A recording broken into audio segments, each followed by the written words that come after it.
OP13 is officially up and running in the Eastern region, and it's been really interesting to see how the format has evolved and morphed to what is different than OP12, especially from the OP12 format out here in the West. We're going to be tier listing the OP13 format, and if you didn't see us earlier in the week tier list the OP12 format, especially after a bunch of data coming in from several regionals, make sure to go check that out as well. But I've saved us a little bit of time in this video already tier listing some of the decks. I do have this rogue category right here where we're seeing a lot of decks that have some viability to them, but they're definitely few and far in between.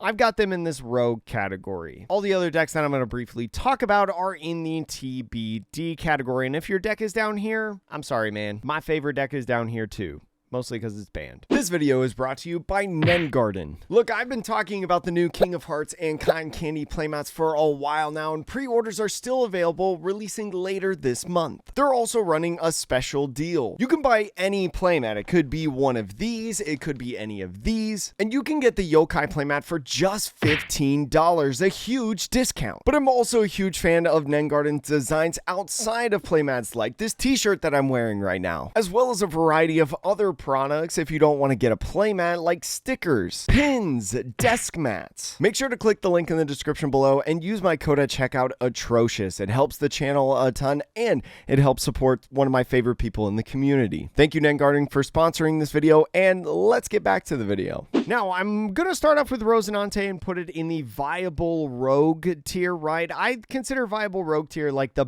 best of the least popular decks that are in the format right now. And even though that OP13 is a way different format than OP12, I still know some people in Japan that are really playing it out and really having success with the Rosinante deck in the face of what is, spoiler alert, the big three. I'll probably talk a lot more about Rosinante when OP13 comes around, so I won't spend too much more time on it, but I still think it's a deck that I could see myself taking to a tournament. Now, I'm going to go ahead and get the big three out of the way because you probably already know what they are. I'm putting Emu up at the top, I'm putting Ace up at the top, and I'm putting Zoro up at the top. That is the big three. That is the triangular meta that we're essentially in right now, much more condensed than what we have in OP12.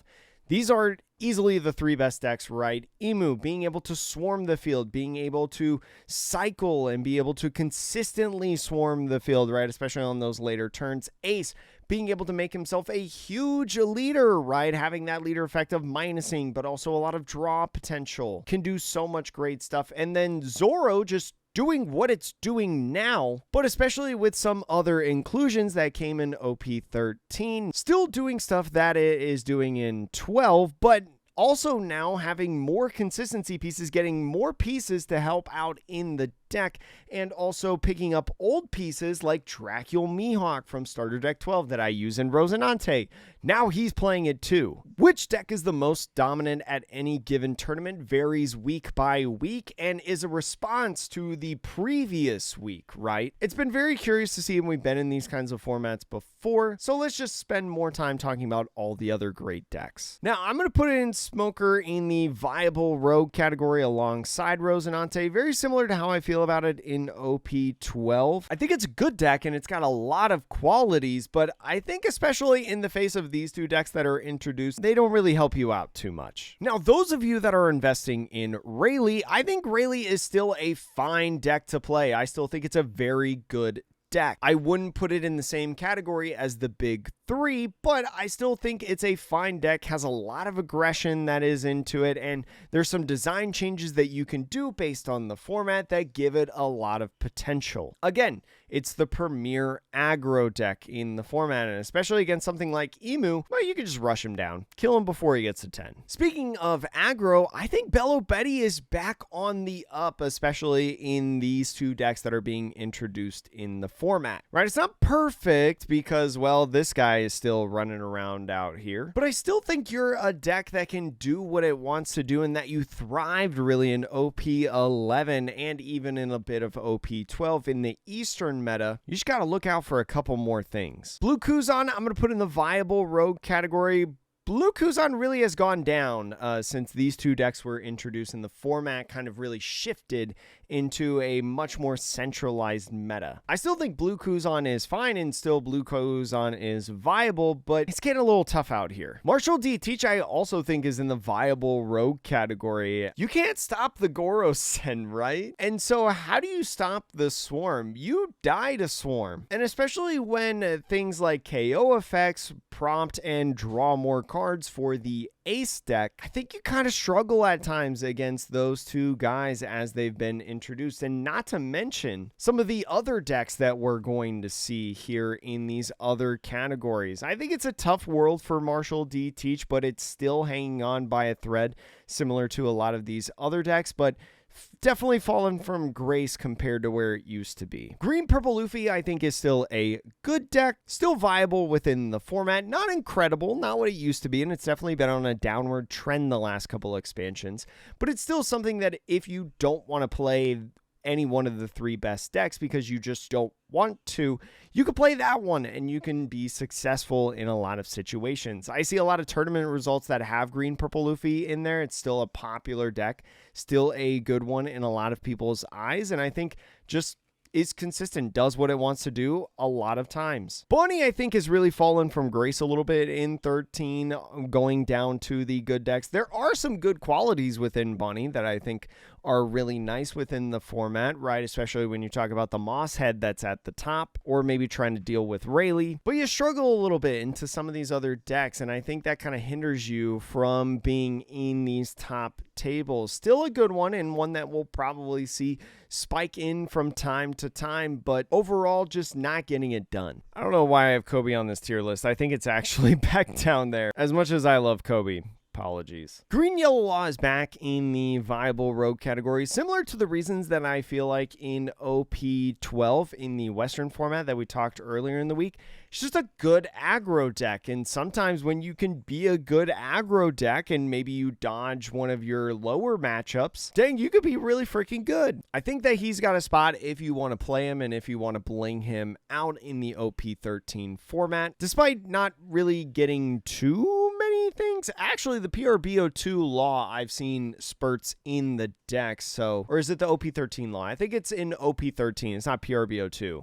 That law is red, but could be something that you see at some of the tables. And I think Sanji is kind of in the same position as Kuzan, where he's really fallen down in this format. I think he's still got some things that he's looking for. Like, I generally think almost every purple deck is playing 5-cost Magellan in here to be able to counter stuff like Emu, to be able to counter stuff like, as we'll talk about later, Goldie Roger. And especially with some of the early game removal potential, or maybe some of the big removal potential and some sticky bodies, Sanji's got to be one that you look out for, I think, in this format. Definitely can do some good things and can really help out people. Speaking of Goldie Roger, the guy that doesn't play 5-cost Magellan, and I don't really think should, I think he's in the great category. He is not one of the top 3 decks, as good as everybody thought he was going to be when it was revealed that he was a 7,000 power 5 life leader. I think he's very fair, right? Like, he is very similar to Blue Purple Luffy, where he just ramps in the early game and then he deals with everything else in the later stages of the game. Thank goodness he doesn't have Gum Gum Giant. I think Roger is still strong though, right? Like, if you don't miss a beat in your game plan and you still explode out as being a 7 to 9,000 power leader, right, with 9-drop new gates or anything like that,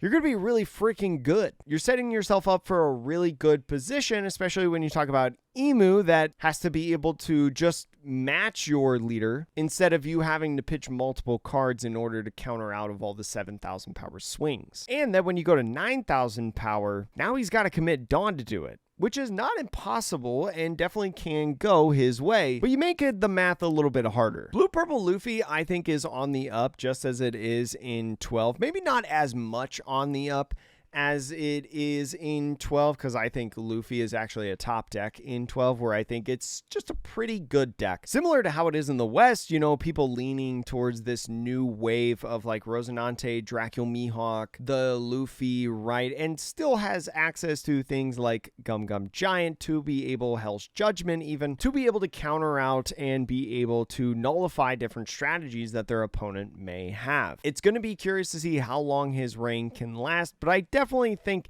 he's sticking around for a little bit longer. I think Luffy is a viable rogue category leader, the new one from OP13. I really enjoy watching this leader. I think it's really interesting, and there's a lot of different things that you can do with it and build around with that deck. But I just think you're like one step away from being a top contender within the format. Especially being a red-green leader, though, who knows? We might see some red Straw Hat crew soon coming into the format. I'm actually going to throw Rob Lucci down one tier in this rogue category. I think Rob Lucci is definitely on the cusp of just like not being a viable deck anymore. Especially when you introduce Emu, right? Being able to have the whole board be uninteractable with your characters, and then Ace as well, being able to draw a card every time you KO something. I think it's tough for Rob Lucci at times. There are some ways that you can play around with it, and maybe you'll get lucky in some matchups, but I definitely think it's more in the rogue category. Vegapunk, I think, is still in this viable rogue category, even though it got a couple cards in OP13, which definitely improved the deck, I would say. It's still kind of missing something in a sense with it that I think it's really trying to navigate around. It can still be very aggressive. It can still be very good, right? Especially off the 5-cost blocker, playing down a 7,000 power character on turn 1. That's pretty doggone good for the old scientist. I like Vegapunk. I think it's a cheeky deck and one that if you're not careful of, you can get steamrolled by. But I won't sit here and say that I think it's one of the best decks in format, similar to Enel. I think Enel just not really being able to interact with the Emu deck at a certain point, as well as constantly at a certain point having to face 7,000 power swings is really tough. I genuinely think so. I think it's really, really tough for Enel. I think also introducing a deck that can ramp more than you, and by more than you I mean you can't at all. So if they like take your curve and then ramp to these big giant bodies that you can't touch, and or just being really tough for you to swing because you got to use all your Dawn to play out those big bodies, I think Enel's got it tough in 13, but I still think is a good option. I'm gonna throw Nami in this viable rogue category. Still think it's in an okay spot. You got the Odin. I don't really think there's any more to say with Nami than I haven't already in the last couple weeks, and I kind of feel like a broken record. In terms of the yellow decks, Bonnie and Kid are still in the viable rogue category, even though people think that Bonnie is like the worst out of the OP13 leaders. It's still doing pretty okay within the format. I've been surprised how viable it is, right? I've seen some good results within the deck and some cute options, especially when you talk about the Stussy and also the 9-cost Bonnie that got introduced within the format and in the set. And I definitely think you can go places with the deck. Zoro Sanji, I'm going to put in the good decks category. I still think this is good, right? Even having some more options in the OP13 expansion that you can utilize within the deck. You can be aggro, you can be annoying, you can be pretty doggone good. I think at the recent 3v3, we saw some Zoro Sanji. I can't remember if it was in the overall results that Zoro Sanji had some representation or if it was in just the top cut. I'm thinking off the top of my head. And then Dofi and Lim, I'm also going to throw in this viable rogue category, especially Lim, like being able to play that Magellan in the deck. That is almost like an uninteractable card for a lot of people. Just a constant 5k poke is, or 6k poke actually, is just so annoying, right? Especially when you're on your leader effect ramping yourself. There's a lot of things that you can do with Lim and with Dofi as well, you know, getting that PRBO2 Jinbei that I talked about last video in the OP12 tier list, I think just puts this deck in a pretty decent spot, a very interesting spot, being able to swarm the board, being able to have some removal potential against some of these other decks like Ace and also Zoro. Give it a fair shot, I think, in a lot of situations, even though Zoro probably rests and then absolutely freaking blasts one of your characters. Rayleigh, I think you have a decent, probably an okay matchup into Rayleigh. I'm going to put Purple Luffy in the good decks category. I still think Purple Luffy on its uptick in 12, especially with the ban list, is still a viable option within the format, right? Being able to ramp, but also then still play 9 Mom and 8-drop Katakuri and have plenty of options alongside you, especially as a Gum Gum Giant deck. I don't think this deck's going away anytime soon. And then for the last one, Red Black Sabo, one of my favorite decks in 13. I think it's in a great position. A lot of people at the beginning of the format kind of talked about how Sabo might be one of the best decks around, right? Like definitely a top 3 contender, but I think it's kind of hollowed down and really been slightly figured out, right? I don't think the deck has a lot of diversity to it. It kind of feels like you're very linear in some of the games that I've watched and some places that I've seen, but it's still like a good, consistent deck. It wouldn't surprise me to see more of them in the championships ahead. And that's it. That's going to be my tier list. Thank you so much for watching in this OP13 tier list. I want to do some OP13 content soon, especially after Dallas Card Fest. I want to focus on OP12 until Dallas Card Fest, right? Because I'm trying to do as good as possible in the LCQ. But I think that OP13 is very interesting, especially because I think there's a lot of you out there that don't like the OP12 format right now because it is so jungle, as people call it, where like you can just see a ton of different matchups, and for a lot of people they don't like that because they want to prepare for a much more linear format, which I think is exactly what this is. So thank you again so much for watching. Make sure to leave your comments in the description below and be nice about the critiques on my tier list. I'm always open for conversation, but not if you're going to be mean. And yeah, I'll see you later.